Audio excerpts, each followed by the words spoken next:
সম্মানিত দর্শক আসসালামু আলাইকুম। তো দেখতে পাচ্ছেন সামনে একটি সোলার এনএক্সজি 1450 সোলার পিসিউ একটা আইপিএস। তো এই আইপিএসটার আপনারা সিস্টেম সেটিং কীভাবে করবেন, কারণ এর পিছনে কোনো অপশন নাই, সবগুলো সামনে। তো আপনারা লক্ষ্য করতেছেন এখানে 3টি বাটন রয়েছে ডিসপ্লে পাশে, এটা হচ্ছে এন্টার, আপ এবং সেভ।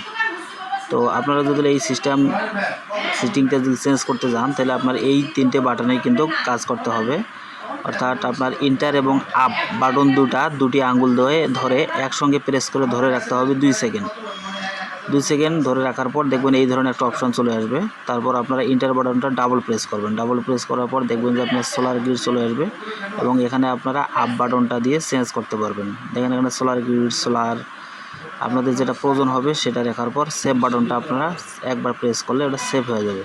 তার পরবর্তীতে আসবে আপনার ব্যাটারি অপশন। তারপরে যদি আপনারা ইন্টার বাটনটা পরপর 2বার প্রেস করতে হবে, করলে আপনার যে ব্যাটারি থেকে টিউবলার দিকে টিউবলার আপ বাটনটা চেঞ্জ করতে পারবেন, ফ্ল্যাট, এসএমএফ, টিউবলার যেটা প্রয়োজন হবে।